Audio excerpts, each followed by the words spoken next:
Bismillahirrahmanirrahim. Assalamualaikum warahmatullahi wabarakatuh. Saya Seni Hustiani dari SMA Negeri 1 Parigi, Kabupaten Pangandaran. Kali ini saya akan membahas mengenai pembahasan materi untuk pelajaran Bahasa Indonesia Kompetensi Dasar 3.1. Materi yang akan dibahas kali ini yaitu mengenai menyusun teks laporan hasil observasi. Berbeda dengan teks yang lain, laporan hasil observasi harus dilakukan setelah para penulis melakukan observasi atau pengamatan. Nah, di dalam menyusun teks laporan hasil observasi, terdapat langkah-langkah penulisan yang harus ditempuh oleh para penulis.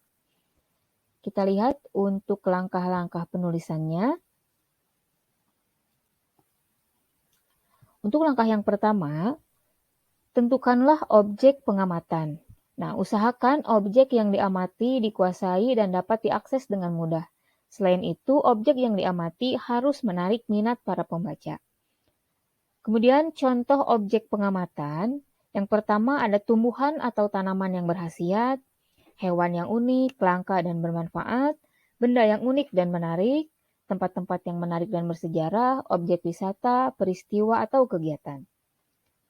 Kemudian setelah menentukan objek pengamatan, langkah selanjutnya adalah menentukan hal apa saja yang akan diamati. Misalnya, bila penulis ingin mengamati hewan atau tumbuhan, maka hal yang harus diamati ada 5. Yang pertama, nama, definisi objek, kelas atau spesies, istilah, dan informasi umum tentang objek. Selanjutnya, deskripsi objek yang diamati seperti bagian hewan atau tumbuhan, karakteristik dari mulai ukuran, bentuk, warna, ciri, dan keunikan. Selanjutnya yang diamati dari hewan atau tumbuhan adalah habitat, kemudian pertumbuhan atau perkembangbiakan objek. Selanjutnya perilaku objek, dan yang terakhir manfaat objek atau kesimpulan. Nah, bila yang diamati oleh penulis adalah benda, tempat, atau alam sekitar, maka hal yang diamati hanya 3 poin saja.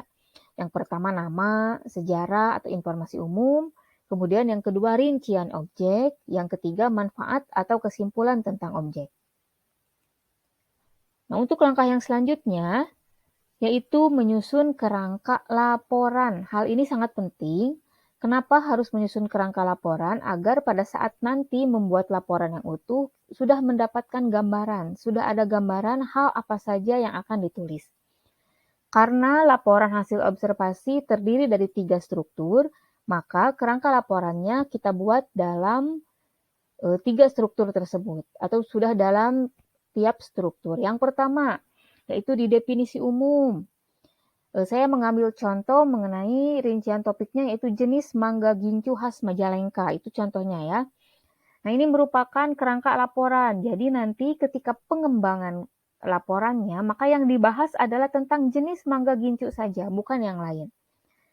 Selanjutnya, untuk deskripsi bagian, ada beberapa hal yang akan dibahas. Misalnya yang pertama, karakteristik pohon dan daun mangga gedong gincu.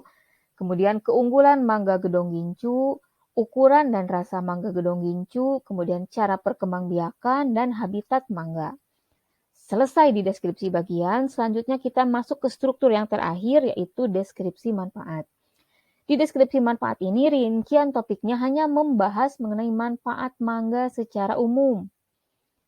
Nah, jika sudah terbentuk kerangka laporan seperti ini, maka langkah selanjutnya adalah mengembangkan kerangka laporan. Nah, dalam tahap ini kita pun perlu memperhatikan kaidah-kaidah kebahasaan yang menjadi karakteristik dari teks laporan observasi. Jadi tidak menulis begitu saja, tetapi harus memperhatikan kaidah-kaidah kebahasaannya.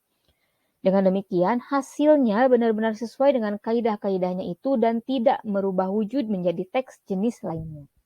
Jadi tidak identitasnya sebagai laporan hasil observasi tidak berubah.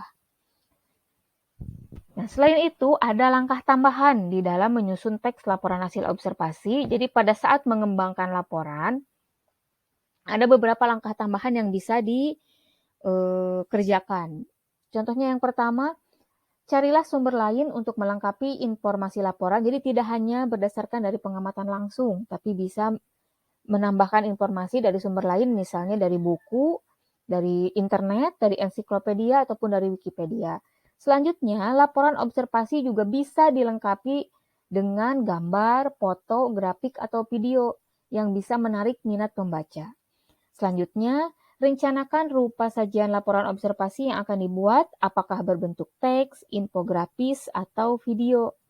Nah, jadi laporan hasil observasi itu tidak mesti dalam bentuk teks, tapi bisa juga dibuat dalam bentuk infografis atau video yang bisa menarik para pembaca.